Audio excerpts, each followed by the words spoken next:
Good morning, everyone, and welcome to Quantum Leap Futures Morning Leap Session 4, Friday, April the 7th, 2017. It is NFP. We just had our NFP. Our NFP number is 2352. My name is Doug McKay. I am the founder and head moderator for Quantum Leap Futures. Each morning we get together in these live go-to sessions to take a look at the market, macro to micro, take a look at the structure of the market. Then we drill down to our trade levels, our targets, and our hypotheses for the day. We do create multiple hypotheses to be concise in order to have a plan in place. And then we wait to see what the market does on the open, who's in control, and which plan best fits the market. We do not try to bend the market to our plan. We simply have a plan to execute on and let the market show us what it's doing.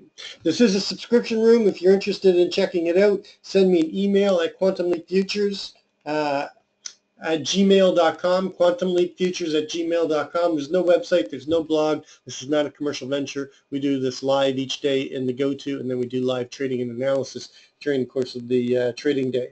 Please read through the disclaimer. Nobody at Quantum Leap is a certified trading advisor. We are retail traders operating within a self-organized learning environment. Past performance is not indicative of future results, and any trades that you see in Quantum Leap are for education purposes only. Please trade your own due diligence, your own trade plan, and your own risk metrics. Okay, so taking a look at the news, okay, we just had NFP.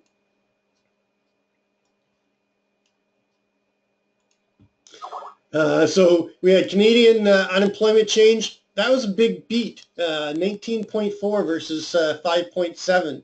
Unemployment rate remained the same in Canada. Average hourly earnings came out as expected, 0.2 in U.S. It was the non-farm employment change, which was a lot smaller than expected. It was expected 174. It was previous 235, and it came out at only 98. And that's why it was a miss, and it was a short off of that news. And then the unemployment rate came out just slightly better than expected at 4.5. 10 o'clock, we have IV PMI out of Canada. We have final wholesale inventories out of the U.S. Then at 12:15, we have FOMC member Dudley speaking. And 3 o'clock, we've got consumer credit. It is Friday, gang, and it is NFP. So I urge you to keep things tight and light today because you don't want to get on the wrong side of a trade today and take that loss into the weekend. Okay, so taking a look at the macro, I always like to start my day off with a simple candlestick chart. I used my paper money account to do my homework. I have my real account on a different computer, so people have been asking me, okay, am I a real trader? Yes, I'm a real trader, but I use paper money on this computer to just do my my analysis because I get the data for free live. Anyway, I start with a monthly, and I'm looking for where we are within the time frame and the strength of the trend. I'm looking for slope and separation of the 9 EMA, 20 SMA, where it's being challenged or violated, and then I work my way from the monthly down on each time frame until I get intraday. That way I'm not getting a bias or looking at too small of a time frame. So we have a wonderful multi-year trend on the monthly. Then at the end of 15, beginning of 16, they challenge that. Then they take it back in 16, and since then we've had a nice solid trend. Okay, good slope and separation on the monthly. We had our first negative month last month. So far this month our open is 23.57.50. We have we're below that still, so we are seeing some weakness or some consolidation, and we're actually in this consolidation zone, this balance that we've been in for weeks now. It's basically about a 40-point range, and we're just going sideways. The trend does not even get challenged until we get down to 22.63.60 area. Going to the weekly, we have come down, and we were one time framing up, and then we had that week that we broke the one time framing, and we were looking for that weakness to come in and close the technical gap against the 9. We've done that, but we're holding above the 9 right now. So we're challenged the trend, but we have not violated the trend. So the trend continues to remain, but it is weakening on the weekly. On a daily, a little bit of a different story. We've started a downward trend. They tried to take it back, and we're failing so far to get back above the 9 and the 20 and hold. So we are seeing that weakness coming in on the daily. On the 4-hour, of course, we had the news last night in the Globex. This is the news right here. Trump ordered a cruise missile attack on Syria. They launched 50 some odd cruise missiles into a airport where they suspected the gas attack came from, and that was the drop last night. But since then, they've come back and they've taken it back. We've actually come back into balance, okay? And really not much has changed except for the fact that we did see weakness coming in, and we are below the 9 and the 20 right now on the 4-hour. So we're getting a possibility of a continuation down pattern. Going to the 1-hour, you can see that we had a FUBAR, Mr. Sneaky, technical gap. This is my favorite setup, and it doesn't matter what time frame it is. It works on all time frames. Okay, FUBAR, large volume spike. Okay, creates a move away from the 9 EMA. Opposing force coming in on the Mr. Sneaky, and then the target is the close of the technical gap with possible continuation, and you see that happening. We got back above the 9 and the 20, and since on the news we've come back down, and now we're seeing some more weakness coming in on the 1-hour. Going to the 30-minute, you can see that we've got sideways consolidation. Here's the FUBAR Mr. Sneaky setup on the 30-minute as well. Okay, but right now we're basically going sideways and seeing a little bit of weakness, but we are getting some opposing force coming in to buy this market right now. 15-minute, okay, again, FUBAR, Mr. Sneaky, technical gap fill, okay, and then we went down again, but you would be long on this bar right here, and your target would be the 9 EMA, and this one happened really quick because it was that news related. We are below the 9 and the 20, actually creating a possible FUBAR Mr. Sneaky on the 15-minute. Going to the 5-minute, here's another perfect example of a FUBAR Mr. Sneaky tech gap. FUBAR off the news, okay, moves away from the, it's not a huge gap on this one, but moves away, creates the inside bar. You get long on this bar right here, and you take it for the technical gap close, which we just did, and possible continuation up. So we are, starting a downtrend, but they're trying to take it back and trying to violate it right here. So just some good examples off of those news events of seeing that FUBAR Mr. Sneaky. Taking a look at yesterday. Yesterday, our main hypothesis Hypo 1 was an open auction in range, a move down, failure to break out, okay, of the prior day or a false breakout, and then finding responsive buyers and rotating us up through the 53 area and coming up inside of this thin area of the profile that we created on Wednesday, and chopping around, repairing the auction that did not happen, okay, on Wednesday off of that news.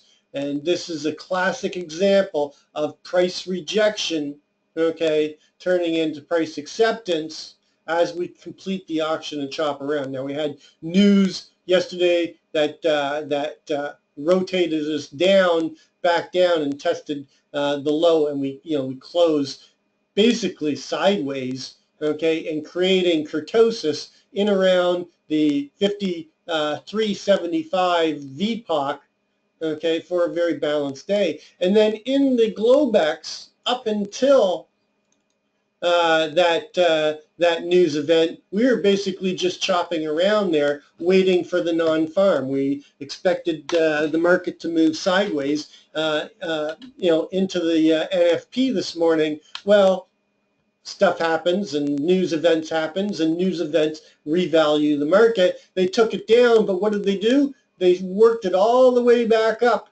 right back into that balance, and then on the NFP, okay, they take it down again, and now we're trading down here around the 23.49 area. So taking a look at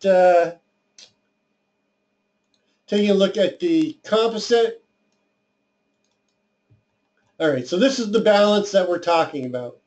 So we have our breakout of this balance right here. We gap up, we start to climb, and we start coming in, and basically all we're doing is chopping inside of this distribution zone, okay, that basically goes from the 23.1275 up into the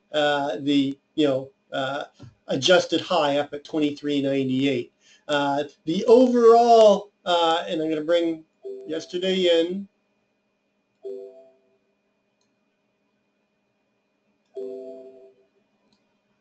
All right, so you can see that the longer time frame going from the gap up day on February the 13th, okay, our microcomposite VPOC is 59.50. So that's the overall most traded price in this whole time frame.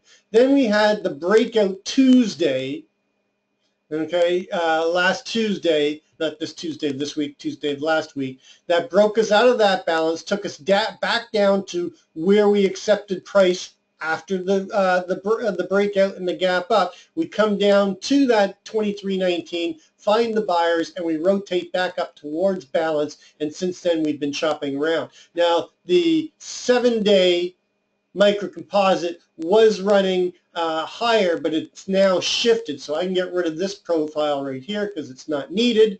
And the shorter time frame value is shifted down to the 23.54 and a quarter. And we've got what we call undetermined fair value in this distribution zone between the 64.50. Remember that our 5-day microcomposite was VPOC was up here at the 64.50. Now it's shifted down as we chop more around the two most prominent HVNs, or price acceptance, at the 59.50 and now the 54 and a quarter. We're currently breaking down right now. 48.50 has been moving around slightly, but it's basically, I'm going to be using the low of this day right here, yesterday, but my warning line is going to be in around that 48.50. Key line in the sand gets shifted down now to 32.75. That takes us out of the value areas of both the longer time frame, okay, and the shorter time frame, and puts us into price discovery. And I'd be looking for a move back down towards the 23.19. And if we don't find buyers again at 23.19, I'm looking for that bigger move down to test the gaps and fill these two gaps right here, and possibly move down to the next big destination, which is the price that they accepted just before the gap up days.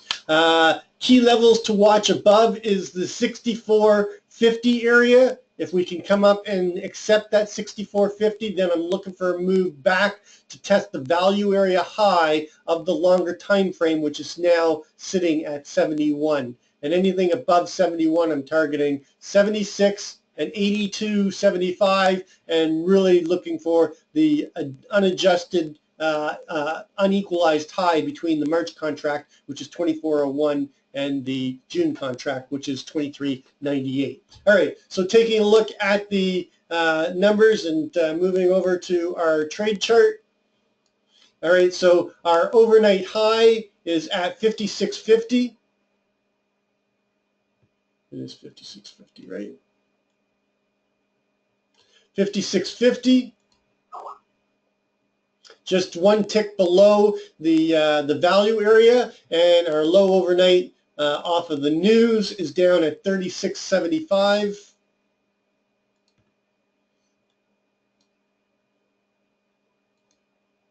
Okay, and our VPOC is going to be somewhere around here. It just shifted, so it's going to be either 48 or 48.50. It's currently at 48.50.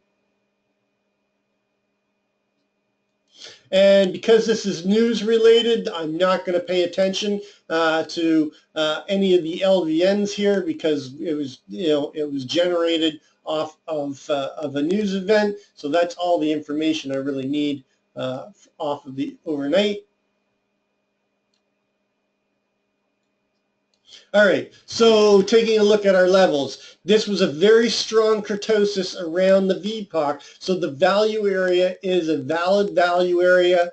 Okay, so I have to pay attention to 51.25. I have to pay attention to the 56.75. If we get inside of value, okay, we hold for 2 TPO counts, then we can look for an 80% destination trade and a move up into the overnight high in the 56.50. This is the most likelihood, okay, if we get back into value because of the fact that our overnight low is all the way down here. Obviously, we're paying attention to the 45 and the 44.25 because that is the week low that we created in the RTH session between Wednesday and Thursday. I want to be below the 44.25 to look to the short side, and my first target below the 45 is going to be the 40.75. And then we have the 39. Now, right now, this is the last day of the week. Our week open is 23.57.50. Our daily ATR is currently running, our full session 20 period daily R is running at 1871.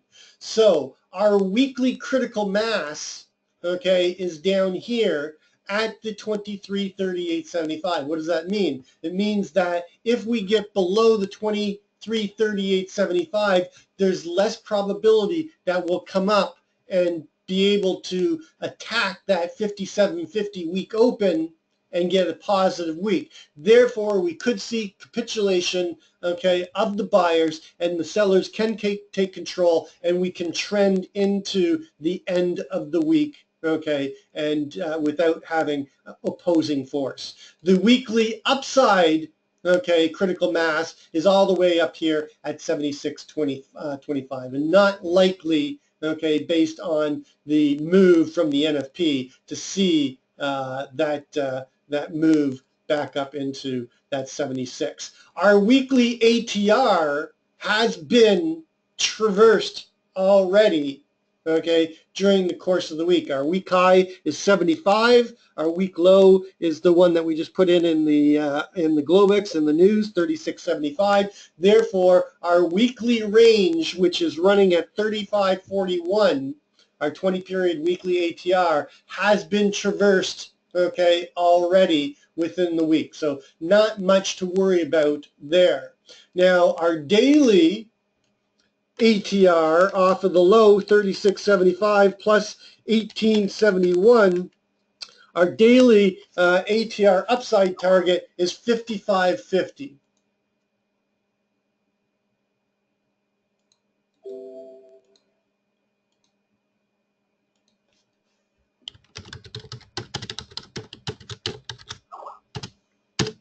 And off of the overnight high of 56.50,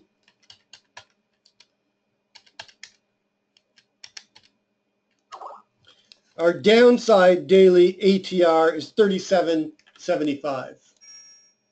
Look at the cluster we're seeing here on both sides.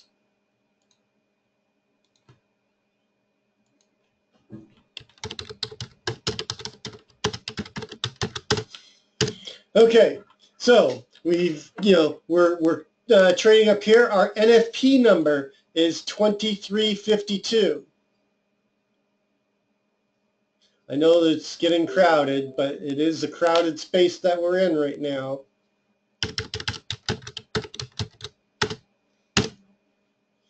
Whoops.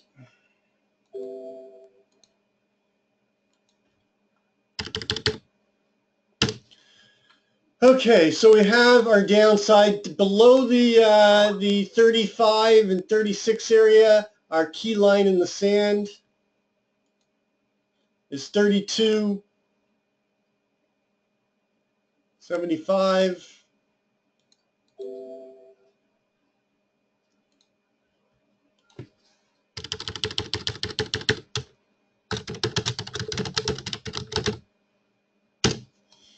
Okay, that's our key line in the sand below. Levels to the upside above value, we're targeting the the 59.50, and then the 61, and above that we're targeting the 64.50. These numbers haven't been changing. I mean, I lost all my levels yesterday with misclick. And then above 66.75, we're targeting the 71 and then 75. All right, so there's our levels that we have to pay attention to. So we're coming back up into balance. What is my main hypothesis? My main hypothesis, hypo 1, open auction in range, out of value, a push down somewhere between the 48 and the 45, finding responsive buyers and rotating us back up, chopping around the 51.50, coming back to the scene of the crime at 52 and pushing up through the 53.75, chopping inside of value, getting us an 80% destination trade and coming up and closing or taking out the overnight high, maybe a late day probe back up into the 59, closing somewhere back up inside of balance. I don't think we're going to get out. If the NFP didn't take us out of balance, okay, I don't think any of the other news today will.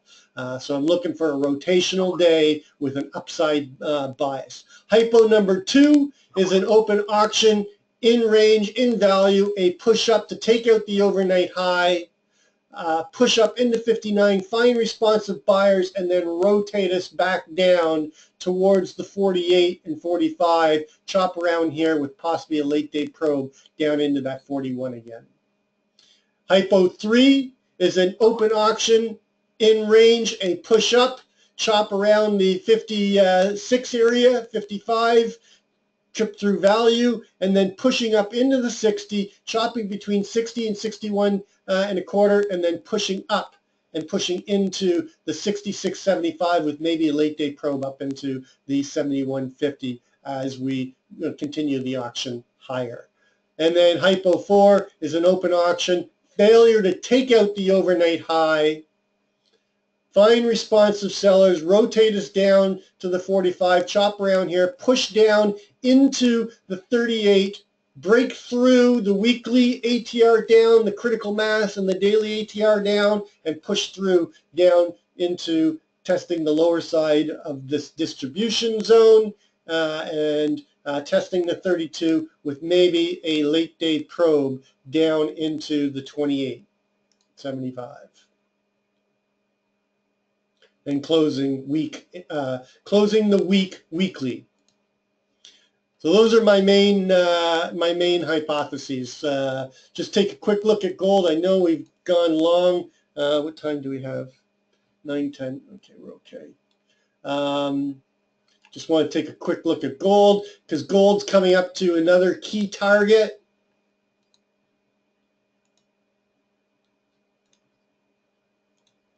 So our next big destination, remember, is up here at the 74.50.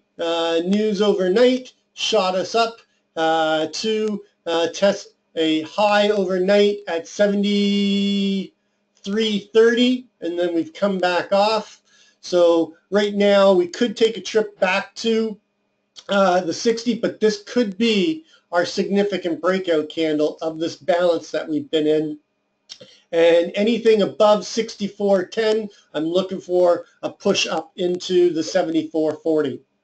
If we can't hold above the 64.10, then we're back inside of this balance, and I'll be looking for rotation back towards the 1260, maybe even come down and getting a doji day and coming back and closing somewhere around the composite VPOC.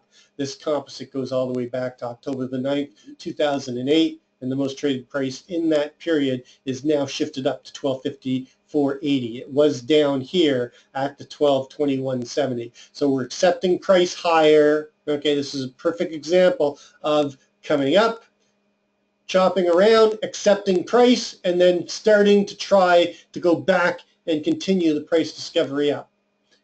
So right now, we've got to hold. We're outside of balance right now in price discovery. We've got to hold above the 64.10 range. You could even say that could be lowered down here to the 58. I'm using the 64.10 because we've got that prior microcomposite at 61.30. And above there, I'm still looking for price discovery up into the next key level up at 1274.40.